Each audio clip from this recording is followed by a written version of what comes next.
Hello, film friends, friends of film, and everyone in between.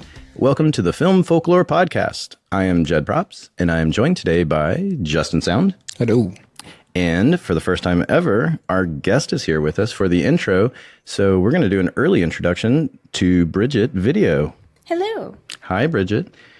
So Joe is not here, but let's see. According to this crude map mysteriously mailed to us, Joe has discovered Shangri-La by simply flying on Lao She Airlines with Long Wang. Speechless. Zoe and Chris are looking for each other, and they have not found their ways yet, but hopefully they will. So anyway, how is everybody doing today? Great. Good. All right. Well, we are going to do a little fun thing here, and it's going to be new for Brigitte. She's going to be a first-time player, but we are going to do, at least I think, our favorite game, but it is Find the Fake Movie Title. And a little quick reminder for the rules, and also because Bridget's new here. So there's going to be 2 real movies and 1 fake movie. You simply need to guess which one is fake. So I'm going to give you the titles, and then later we'll talk about the plots of the real ones and all that kind of fun stuff. Okay, so here are the 3 titles. Oh, and I will say we're going with a sequels theme today, so that's probably not going to help you much. But anyway, so here are your options. Look What's Happened to Rosemary's Baby. Ginger Dead Man 2, The Passion of the Crust. Problem Child 4, Junior Goes Down Under. All right, those are the movies. Oh, gosh. I get so much enjoyment from this game. So what do you think? I'm going to have to say the first one. Look What's Happened to Rosemary's Baby. Yeah. All right. Citing the that last one that we did that had sort of that same theme. I'm trying to think of World War II movie theme. Now I'm blanking on it, but I'm just gonna say it's a little too offensive. Oh, you're talking about the porn ones. To be real, yes. It was Schwindler's Lips. That was the one. Yeah, Schwindler's Lips. Yeah. Okay. Yeah. I think same director. Yeah. Same. Look What's Happened to Rosemary's Baby. Okay. All right, Bridget, what do you think? I have to agree. I think the second one sounded like a little too absurd. Like it probably is real. Like I feel like it could even be like one of those YouTube movies. And then the last one, I feel like I've somehow heard of. I don't know why. And of course, that's going to be the fake one. But. So you're both going with Look What's Happened to Rosemary's Baby. Okay. All right. Well, the correct answer is, drumroll, Problem Child 4, Junior Goes Down Under is a fake movie. There were 3 Problem Child movies. I believe there were 2 more than there needed to be. So we're going to go into real quick. Look What's Happened to Rosemary's Baby. It was, I believe, I don't have the year, but I believe it was in the 70s. But here's the plot for it. Having been adopted by the madam of a southwestern brothel, a now adult Adrian must cope with the fact that he's Satan's kid and not living up to his expectations. That was a real movie. And also, I mean, it had Ruth Gordon, Patty Duke, and Donna Mills. I mean, what a... Wow. Yeah. What a cast. So, Ginger Dead Man 2, The Passion of the Crust, I had to include because I thought that was the funniest subtitle I have seen in a while. And it also has the tagline, Freshly Baked Terror. The deranged cookie murderer, known as the Ginger Dead Man, is about to crash a studio lot and leave behind a trail of bloody murder and hilarious mayhem. I haven't seen it, so I don't know how funny it is. But anyway, I feel like that was an easy one. Ginger Dead Man. I'm not that creative. That's pretty obvious. real campy horror movie. I did watch the trailer for it, and I think it must have had a budget of $500. That's what it looks like. Yeah. YouTube movie. That's Yes, right. Yeah. Yeah, it might have been. And also, I think there are 4 Ginger Dead Man movies, collectively for $2,000. So, I wanted to bring this up because I just thought it was kind of funny. When I'm putting these together, I have a running list of fake titles that I've just kind of like, as I think of something, I'll put into a running list. And I realized I needed to delete some of my fakes that must have, I don't know, maybe I was high, I don't know, but they were really bad.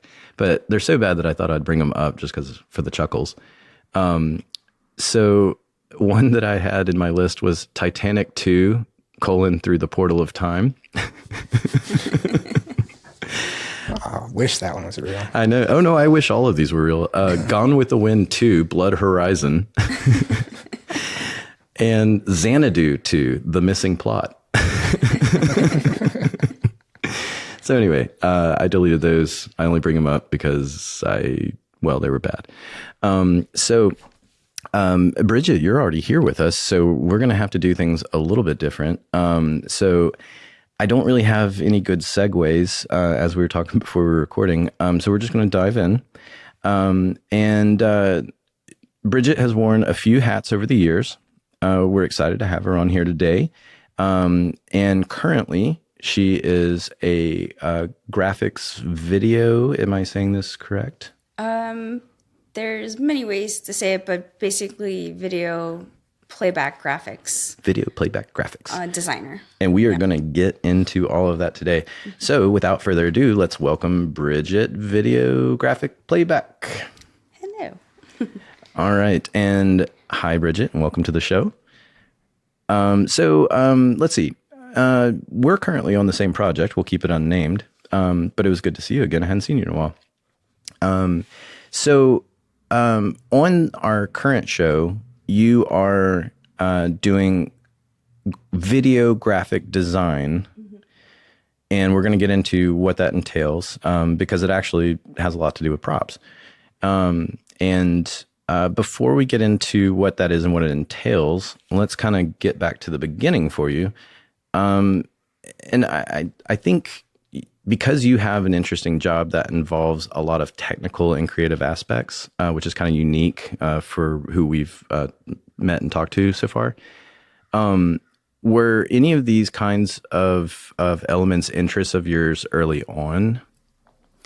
Yeah, I was always interested in movies. Wizard of Oz was my favorite as a kid. Like, I was allowed to watch one movie a day, and I watched that one over and over again.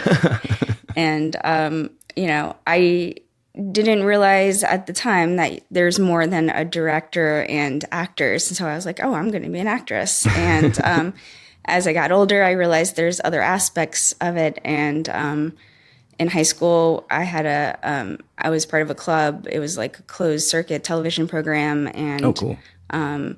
I was president my senior year of high school, and we had just gotten Avid, and it was like the hot new thing, and we're so excited. And I learned about editing, and I put the show together every week. And so then I got, I wanted to do editing. That's what I went to school for at UNO.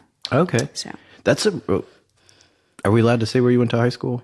Sure. Yeah, Mount Carmel in New Orleans. Mount Carmel had that? Mm-hmm. Wow, go Mount Carmel. I know. Because I was like, technically it is a private Catholic school, but in my head, I think of Louisiana education. And so I'm like, did you go to school somewhere else?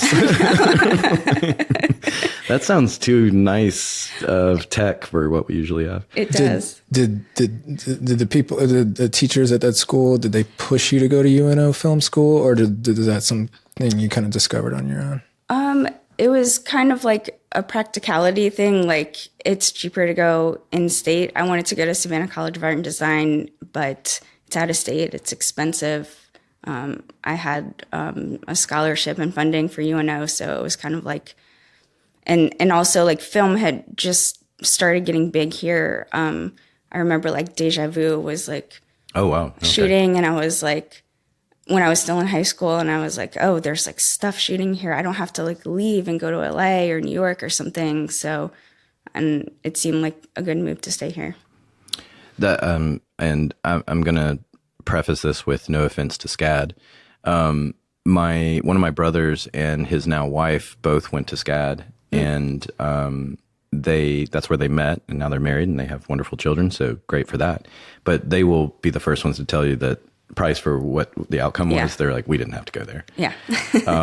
But we compare it to UNO as well. Yeah. As far as people that graduate and actually work in the industry. Oh, and I do know people that did film related education at SCAD, which, I mean, it is College of Art Design. So, I mean, their primary thing is not film, but they have been trying to ramp up the film program. And maybe in the last couple of years, it's gotten a little bit more sophisticated. But the people I know that had done any kind of classes or education towards that, they were saying it was kind of lacking comparatively. So I think you made the right choice.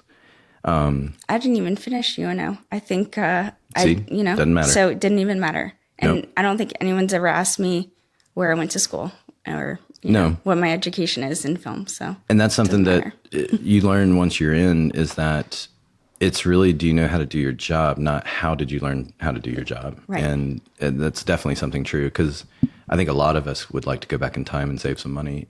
Yeah. We ended up with. I mean, I was technically a theater major. Luckily, I fall back on that. I always think it's interesting to look at the correlation, though, with UNO specifically, just because I see so many people from there working in the industry now, and not from any other school in the state for the most part. And not to toot our own horn, but comparatively, when I think of like Full Sail or even like some AFI and New York film that I've met, they're either on par or not as polished as people coming out of University of New Orleans. So kudos to the program. I mean, it's a good program. Yeah, for sure. As long as we have film in this state, any politicians listening. But anyway, we'll move on from that before we beat a dead horse. Well, actually, because you said Wizard of Oz, we have a Wizard of Oz episode. I did hear that. You did listen yeah. to it? Now, since we're bringing it up, did that change your outlook of the movie, or do you still like hold it in high regard, or?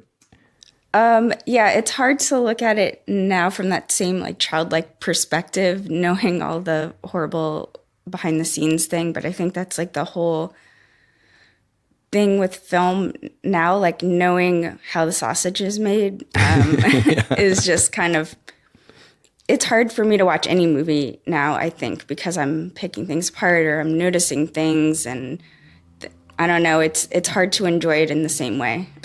You bring up a good point. Do y'all notice, like, if you're watching something, whether, you know, whatever the show is, that if you find yourself not getting technical in your head or nitpicking something, like for me, I guess what I'm getting at is that, like, I kind of judge that as the mark of a good show. Like if I get so wrapped into it that I'm not paying attention anymore, then I'm going like, oh wow, that's a good program. Yeah, feeling more entertained than rather than you're at work watching right on the couch. Exactly. Yeah, exactly. Yeah. Exactly. So what got you kind of going into I guess it would be, well, sort of the playback world, the graphic world, the design, like what got you kind of steering in that direction? So I did my first movie job was as a PA. I just did one day on set. They didn't have any start paperwork in the trailer, so I had to go to the office. And when I went to accounting, they were like, hey, are you looking for more work? And I was like, yes, anything. And they said they just fired their accounting clerk. So I started in accounting, and then that I was able to see, like, you know, what the jobs were, because I'm seeing the paperwork come in and I'm seeing like what everybody's getting paid. And then the accountant, she's trying to like tell me, you know, what different departments do. And that kind of like was a good introduction. And then I had to go to set and like give petty cash and stuff like that. So it helped me to like get a, like in school, it's like all like theoretical, or at that point for me, it had been theoretical. So it was like seeing everything in action and seeing how things actually worked and what departments there were. And then I met a video person, and shout out to Victor Video. Victor. He came in to do his paperwork one day, and she was like, you should talk to him, because she knew I wanted to do editing. And she's like, it could be a good segue for the kind of thing you want to do, and you can actually be on set too. And and then I talked to him and went and as his assistant to another show, and then started doing video. That's, first of all, shout out to accounting, noble profession. Probably accountants are gonna like love and hate this. I had a brief stint in accounting, which is what springboarded me to art department coordinating ultimately.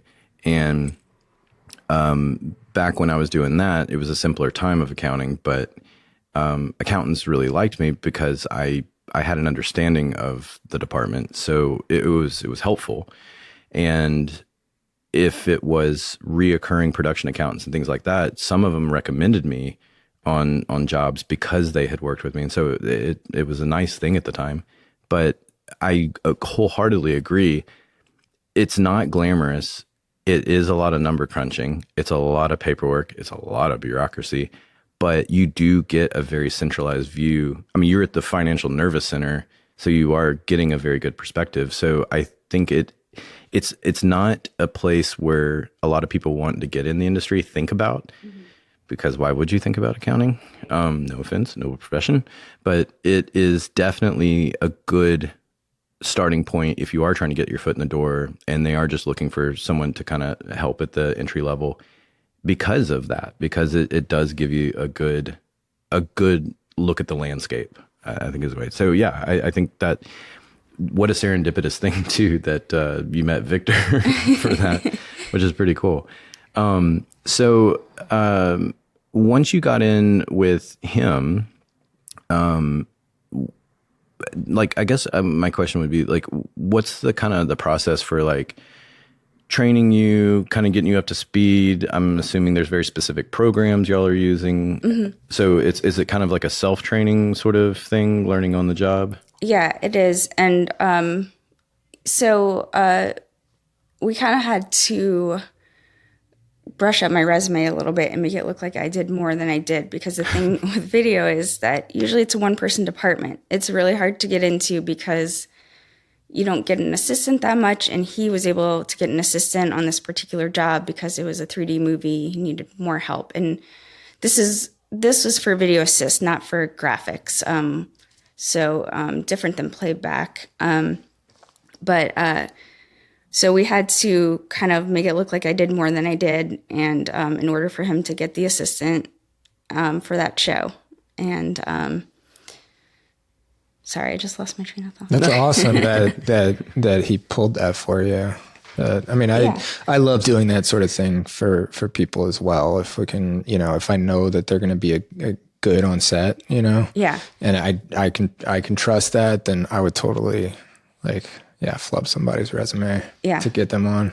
Totally. Well, and there's, I mean, we talk about it even sometimes in props that, I mean, if things are slow, then we are both from a union standpoint, and then also just it's just union in general, but it's like in the idea of your brothers and your sisters kind of world, like you should be hiring, within your union first. And then if things are busy and there's not really anybody available, then it's a good time to be going outside of that world. People cheat that all the time. That's a conversation for another day. But we talk about it sometimes about, it's like if we just need somebody to be doing, organization, because our world is very big on organization. So why not get somebody in that we can kind of mold in a sense that we can kind of train and have them learning the way that we want them to be operating, as opposed to sometimes there's an advantage to that. as opposed to getting this person that maybe they have more experience or something, but they've been with someone else that has a slightly different system or something. So you are still kind of training it regardless, you know? So, but yeah, that's really cool to be able to recognize that. And I mean, clearly he saw something. So he was like, that's the cup of a carpenter. I think it was just that I was really like enthusiastic and pushy about it. You don't strike me as a pushy person. Yeah. I mean, you know, when I want something, I was just like, because I don't like math at all. I didn't want to be in accounting. And I was like, I'm ready for something else. We agree on that. If you listen to enough of these episodes, you'll understand we are not math people, especially ADs. Yeah, like 100 episodes ago, we talked about that. That was like season 3, season I think. 7, yeah, something like that. We don't math too good. So because you were talking about that you're doing assist and now you've kind of evolved and you're doing specifically a video graphics playback, and we'll get into a little bit more detail about what that is. But for starters, can you help out with a little bit of the difference between, say, the assist versus the playback, just in general? Okay. So video assist, it is taking a camera feed and a sound feed. You're marrying them together because these are recorded separately.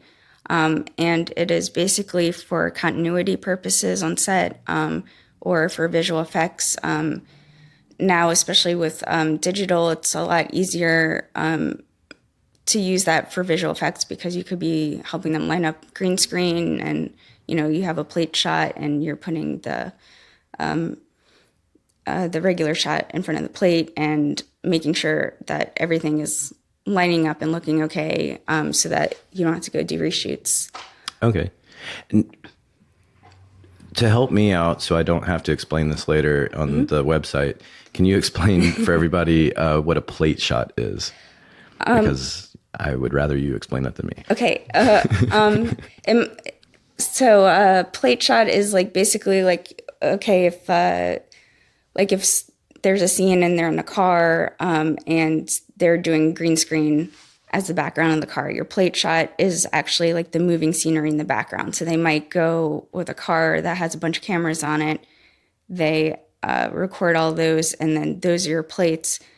Those are recorded ahead of time, and then they bring it to you, and then you put in your system, and then when they're trying to line up the car shot with the actors in it, then that's how you.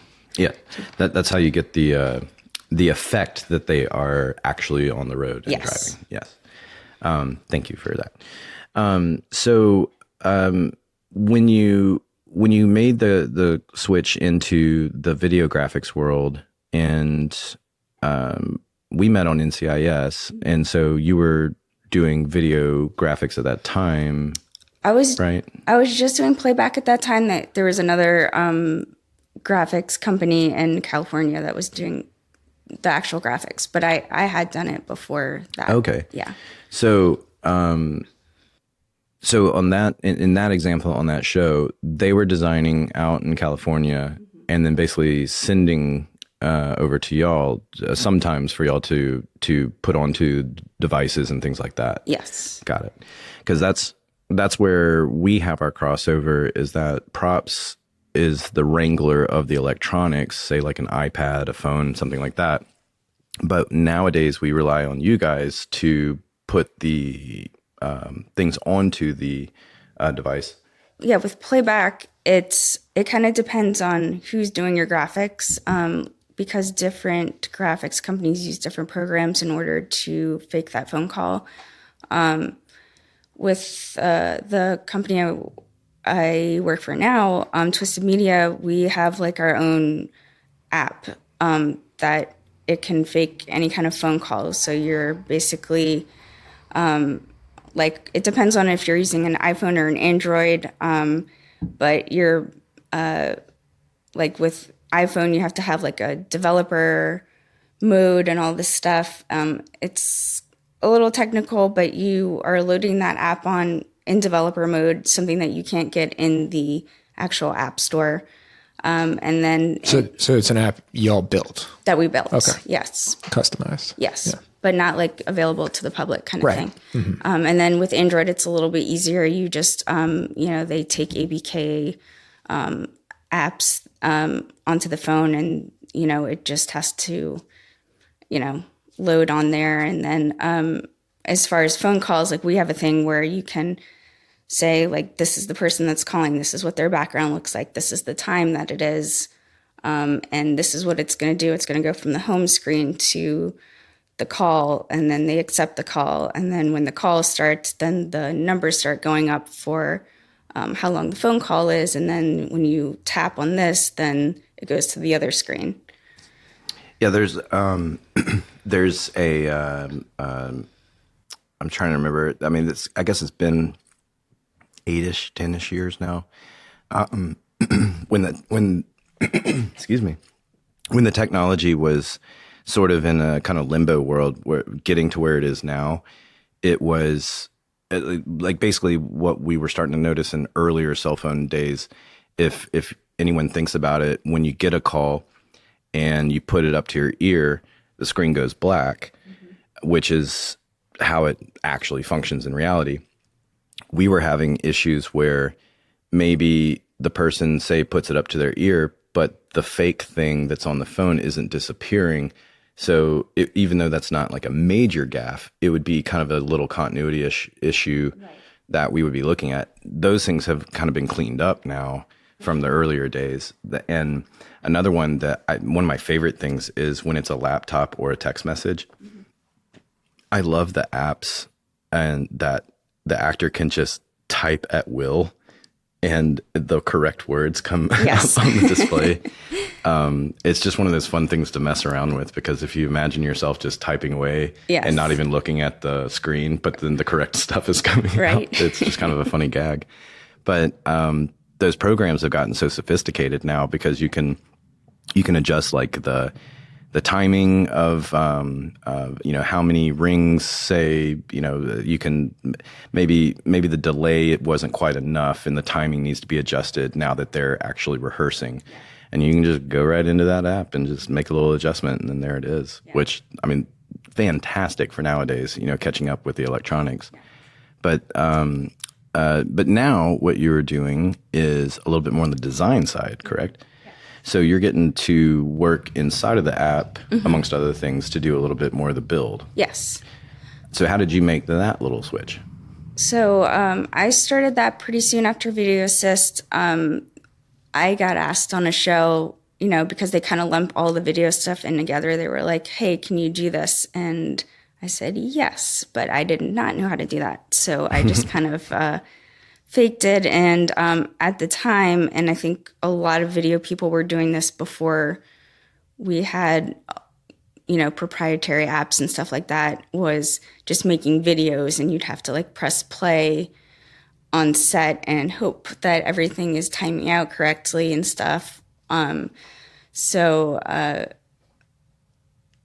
then like people started using Flash to be able to make it interactive, and Flash went away, and now there's all kinds of different things you can use. We package things in Air apps now on laptops. We were kind of going back to that limbo period. It was frustrating for us in props, because the expectation was on us to work the devices to the way they wanted them. Yeah. And in the beginnings, we were at the mercy of the practicality of the device. So, and then we'd have to start kind of reminding, whether it's the DP or a director or, whoever is asking, why is it not doing what I want it to do? We would say, like, I mean, just to be clear, my knowledge of an iPhone is the same as your knowledge of an iPhone. Right. I'm a prop guy. Right. I'm not a tech, so, but we were running into a lot of those issues. And there's a guy named, I haven't spoken to him in so long, Chris Cundy, I think is his name. He was the Silicon Valley, the show Silicon Valley. Okay. He was their video graphics person. And the Apple product placement rep put me in touch with him. The woman at the time that was in charge of that, she said, oh, you need to talk to Chris, because I was basically venting to her about how there's all this demand that's growing on us, and yet we can't. And she goes, "Oh, no, there's a thing that you should talk to this guy." And Chris and I had never met. Shout out Chris though, but I'd talked to him over the phone, and he basically had me download his app onto the devices, and then he was basically giving me a crash course on how to do some of the manipulation. But suddenly I'm sending him scripts. He's actively saying, pointing out like, oh, there's a text message here, there's a email here, there's a phone call here. And he's building those things, uploading them into the app program. And then basically we just needed a Wi-Fi source to update the app with what he had loaded on there. And then it was suddenly this magical world. I mean, I just felt like I jumped from a good way to say it, like from a Razor phone to an iPhone 14. I mean, it was just like a gigantic jump. And then you're like, I didn't even know this tech was out there. And like, so, and it made us look like we knew what we were doing. Right. But it was really the person that was designing it that was doing it. So in other words, you're getting this app updated in real time. Like say, the director comes to you and says, I need it to be this color instead of this color. And then you can go in that quickly and change that. All right. Yeah. And then what changed beyond, the gentleman, Chris, that I just mentioned, is that we started to get reps on set. That was the next evolution of it. Because at the time, we didn't have people of your position physically with us. And it really has been in much more recent years, 6-7 years maybe, that I've noticed it start to become a normal thing. And it's just the constant evolution of our industry. But I just have so much appreciation when something like that gets recognized, and then they're like, "Oh, we need somebody to actually be on set." And it's like, "Thank you, yes." And because of my unique position to what y'all do, I am just so grateful for y'all's existence, because it's when you're not. I mean, I'm tech savvy enough, but I'm not like the ins and outs of. And when we're switching devices, like. Maybe this is a Lenovo laptop, and then I'm back on a Mac, and then next thing I know, I'm on a Microsoft Surface or something like that. And it can be jarring to kind of go back and forth.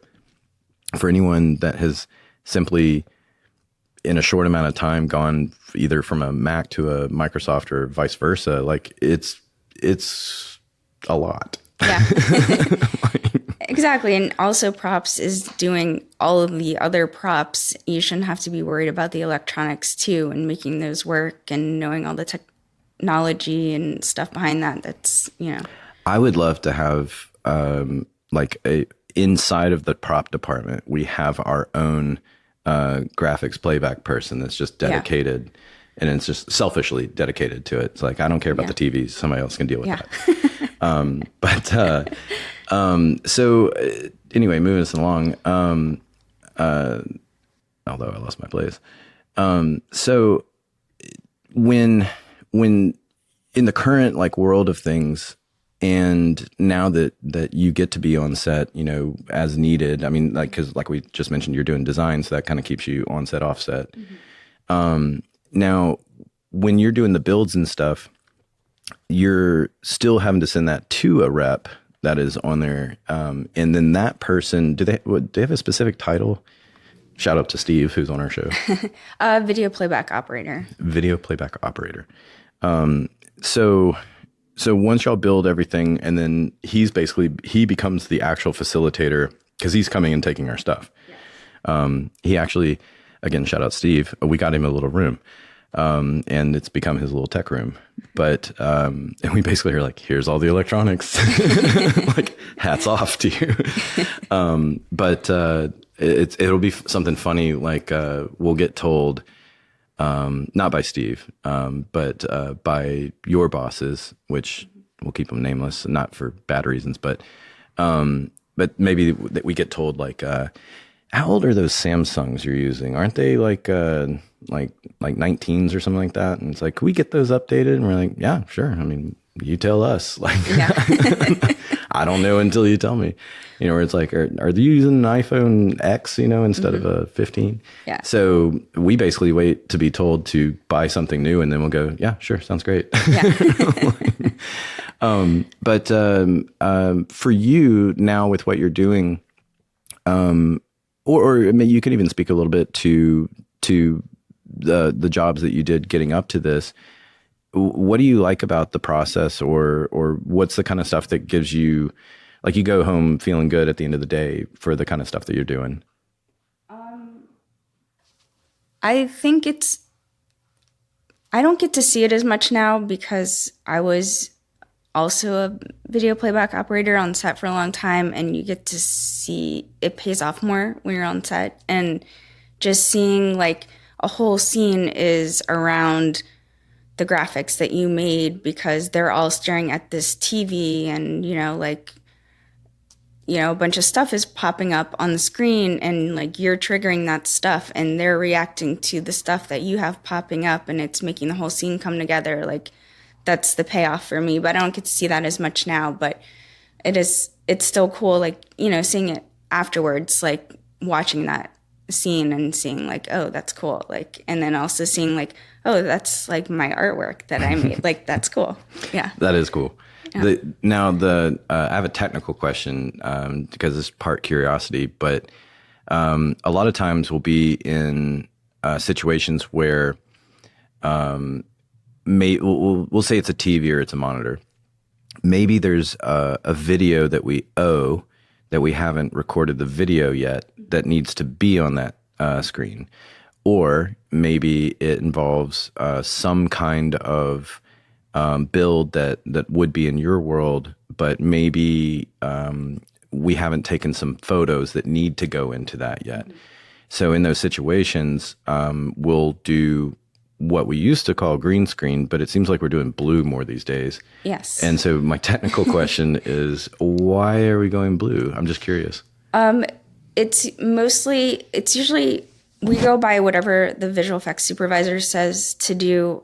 There's also a lot of gray screens that happen too, but the thing is with green, you're getting light cast off the monitor onto the actors' faces, so green is not a super flattering color. Blue is better, and gray is even better than that because it's, when they go in and post and they replace that blue screen, green screen, gray screen, they have to take the spill off their faces if it's green or blue. Sometimes not blue. That's probably going into stuff that I'm not as familiar with, but I know that it's just mostly about the light on their face. That makes sense because there was a period where we were still having to download stuff onto the phones, and we would get told basically to put the gray, blue, and green on the phone so that the DP has the options. Yeah. And then because PTSD is coming back to me, I remember a show where the DP wanted gray, and so we're like, okay, sure. Here's the gray. And then you go, can you make it brighter? And we're like, yeah, I can do that. And then, max brightness. And then you go, can you make it brighter? I'm like, this is it. And then he goes, well, it needs to be brighter. I'm like, okay, well, now we've hit a wall because I don't know how to help you. And again, this is why I'm grateful for y'all. But yeah, there was that period where it's like, it's a fine question you're asking. I just don't know how to help you. But before we get out of here, as we start to wind down a little bit, because you're kind of in an interesting position, I'm also curious tech-wise, like, is there stuff that you see kind of on the horizon, or stuff that's starting to get implemented or kind of coming down the tech pipeline soon that's going to be kind of fun evolving for our world? Or are you kind of seeing like a plateau of sorts? It's just kind of, I guess it's been kind of an evolution between when I started was around 2010, and just with how technology has advanced and we're on our phones more, there's so much more phone stuff that's happening now. And then now there's also like holographic kind of stuff. So, like stuff will go on like clear panels and they're projecting on clear panels. That's fun. Yeah, which is fun, and it looks really cool on camera. Yeah, stuff like that. And like virtual reality kind of stuff, I think is, but that seems to be more like a thing that we're making the graphics for post and not doing stuff for on set. But it is kind of just like it follows the technology. kind of electronics are people using? What kind of screens do you see people using more? And it's phones. So, what about AI? Is that something that y'all have started to implement, or is that something that you see being a useful tool? So far, AI it's not there yet for graphics, and especially because you're asked to make something so specific for a scene. So it's kind of like you can't ask AI to make it and also to replicate that for other scenes that you might need elements for. The only thing I've used AI for is ChatGPT. Like if there's like, like there's news headlines and it's just like background stuff and I just need headlines. I'm just like, hey, can you give me 5 headlines? Yeah. But that's it. I need some gobbledygook to filler. Exactly. Just give me some word vomit. Right. Like word vomit. So in kind of closing us up, what would you say in the world of any advice or wisdom that you'd like to impart, maybe for anyone listening? This is kind of an open mic moment. So if you want to vent, we always like to joke we have a soapbox. I'm sorry, real quick before we go on. Yeah. You mentioned, so you're doing graphic stuff for post as well. Then okay, Yes. So I didn't realize that you're kind of in both worlds there. Yeah. It's definitely, there's a lot of posts, and especially even stuff that we shoot, or like if there's green screen, on the day, then we are making that graphic for post instead, which is, a slightly different way because you're not having to make it interactive for on set. You're just making it a video. Okay. So yeah. Gotcha. To be burned in where the gray, blue, green was used. Yes. Yeah. Because that's the I guess because now that you brought that up, if you have like a TV in a background, I'm trying to think of like a scenario or whatever. If you need like let's say it's a bar, and there's a TV in the bar, and maybe it's a news flash that's coming on, like a breaking news, and so in the scene, the director is instructing the actors, the BG, everyone's looking at the TV. They're interacting with the TV, but we don't have the actor that's the anchor yet. We haven't shot the video. There's also going to be a news ticker at the bottom of the screen, and there's going to be, those news graphics that are in there. So the question I'm getting at is that's a scenario where they're interacting with something that's not there yet. Yeah. Now, y'all might sometimes have to build something that's retroactively interacting back time-wise, right? Yes. Yeah. So editorial. Good question, 'cause I hadn't, sorry. Go ahead. Justin got me thinking of, I didn't think about that till Justin asked the question.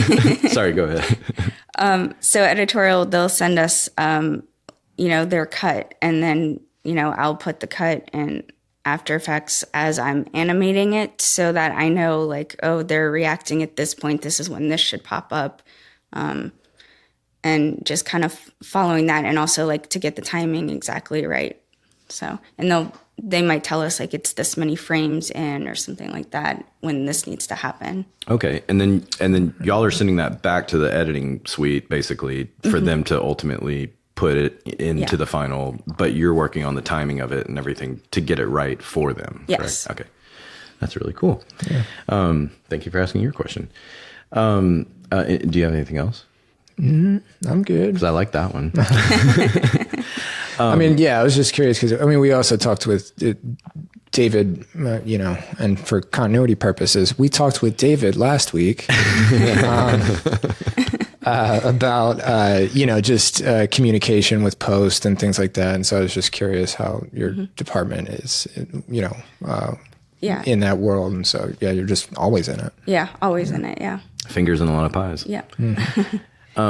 So in closing, is there anything that you would like to impart, advice, maybe how to get your foot in the door? Or...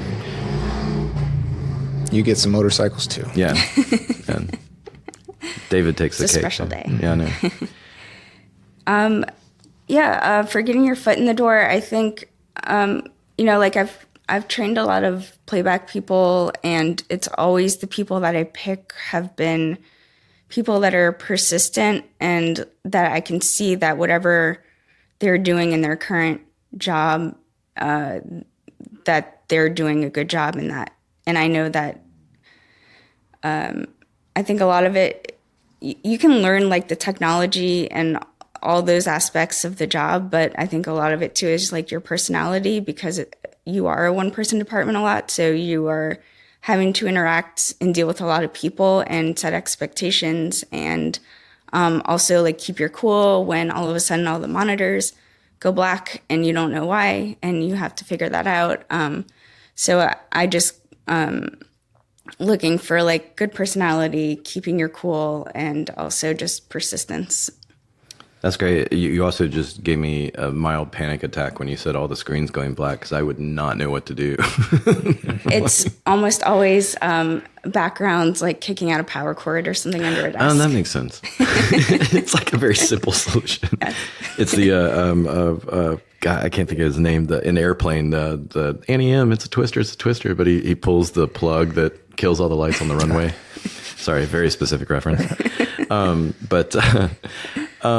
thank you so much, Brigitte, for coming in. Thank you guys. Love having you here. And hopefully get to see you on set soon. Yes, for sure. Thank you. Thank you, Brigitte. Thank you. Yay.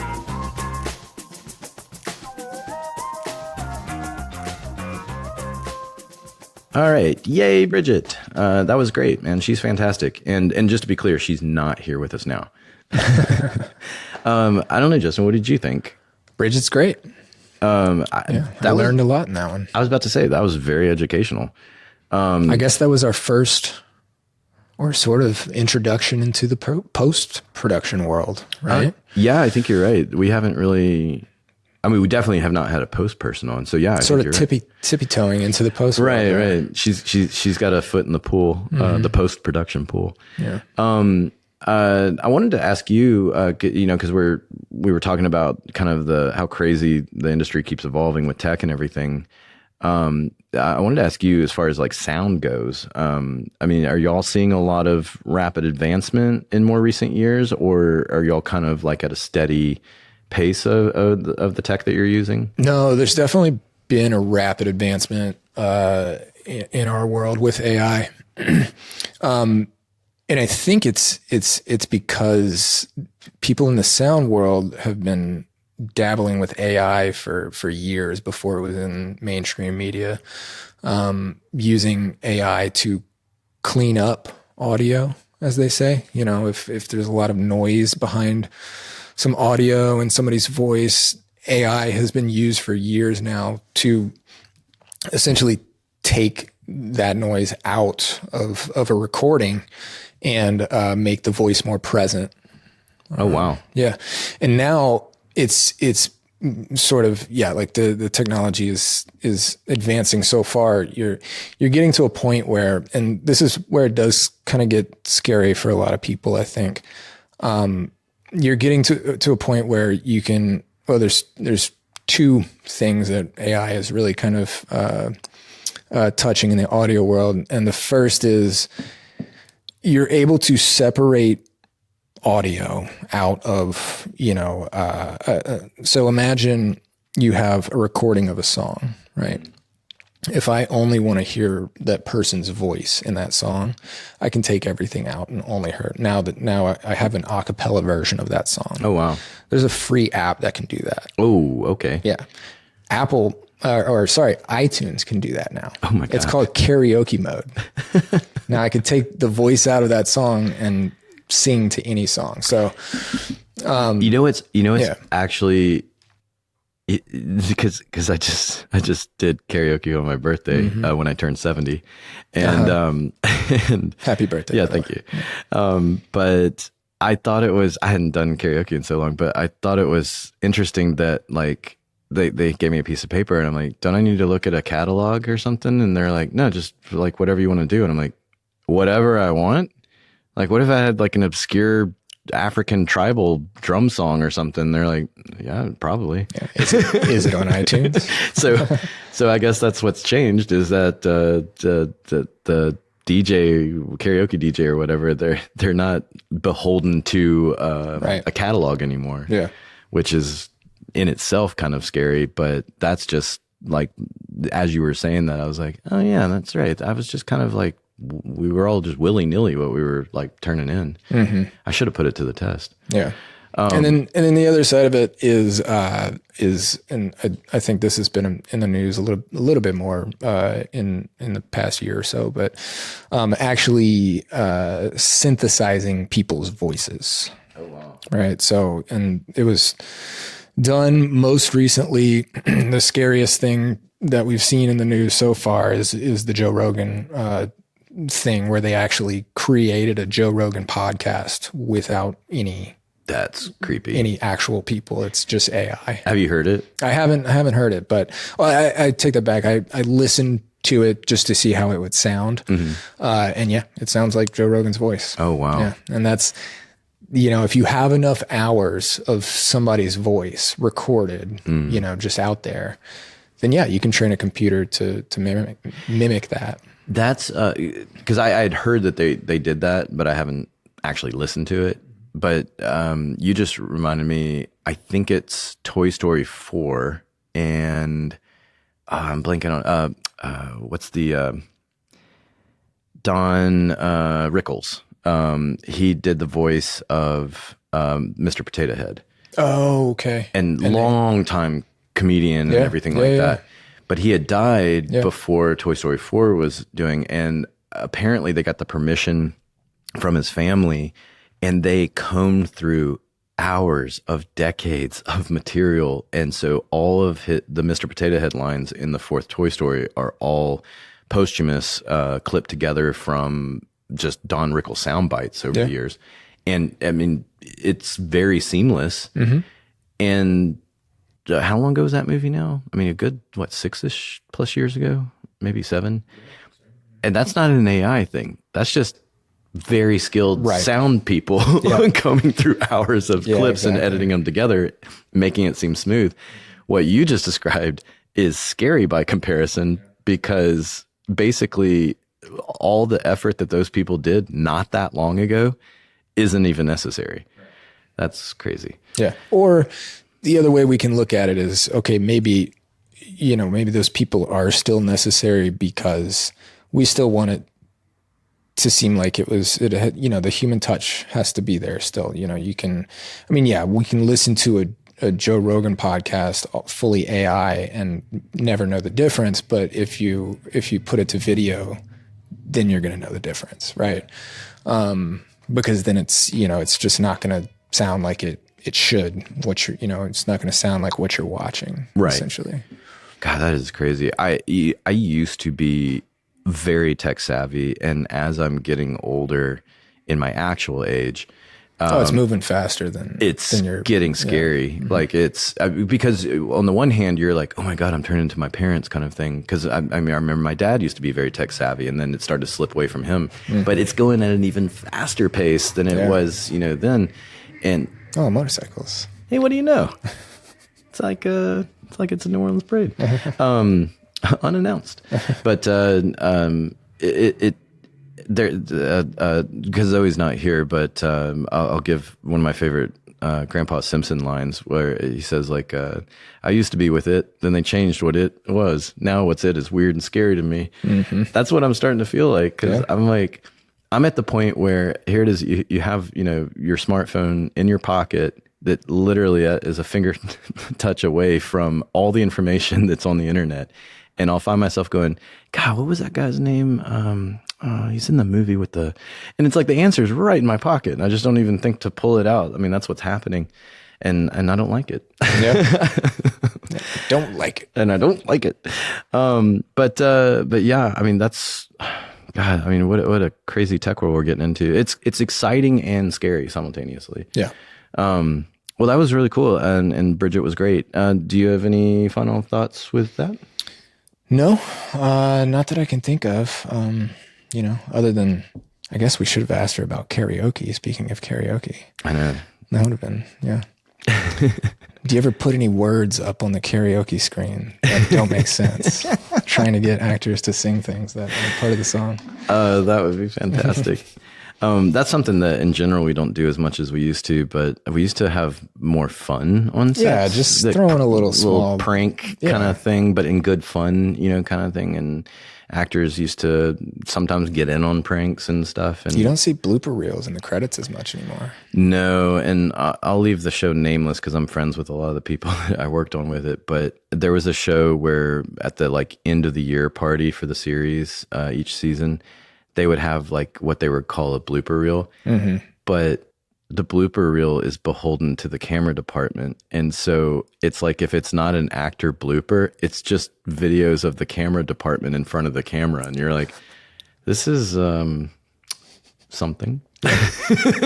Cool. And you're like, I mean, if I was in camera, this would be cool, I guess. Yeah. But where's the rest of the crew? if you're gonna make it a crew blooper, right? Thing. Yeah. But it's they work the cameras. We're not going to say bad things. We love the camera department. Noble profession. Noble profession. I heard you, Penny. Hopefully she'll come on one day. But anyway, is that? Well, what do you know? They found each other, man. Chris, Zoe, get in here. Zoe, don't you have something you got to say? 1, 2, better not sue. We want to hear from you, the audience. Do you have a behind the scenes story? Maybe you work in the industry, or maybe you had a run-in with production. You live in New Orleans, New York, whatever, and some PA stopped you on the way to work and it was annoying. We want to hear about it. We want to hear about all of it. We love all the stories. Write us and maybe we'll read it on the show. Or maybe you just want to tell us that you love us or you really hate us and you want to fact check us because we're wrong about a lot of things. You can troll us, whatever you want to do. You might even want to guess where Joe or Chris are on any given day of the week. You can do that by emailing us at filmfolklorepodcast@gmail.com. It's filmfolklorepodcast@gmail.com. We do indeed want to hear from you. You can also find us on the social media. Instagram is Film Folklore Podcast. Facebook group is Film Folklore. Twitter, X, whatever you want to call it, @The Film Folk. And don't forget to subscribe, rate, and review us. We really want to hear from you. It's very important to us. Again, we work in the entertainment business, so we need a lot of validation. We're very pathetic, sad people, and we really want to be reviewed. We want to know your honest opinion. It means a lot to us because you guys mean a lot to us. And for any of you that really like us and have some change burning holes in your pockets and have, just any money at all, like a credit card, we set up a donation with PayPal and Patreon. Links are in the show notes of this episode and our website. Money helps us do more fun things, and we want to entertain you. Money helps you do more fun things, which helps us do more fun things, which is also helping you have fun. And it would be really nice. And we love you. Thank you, everybody. Bye.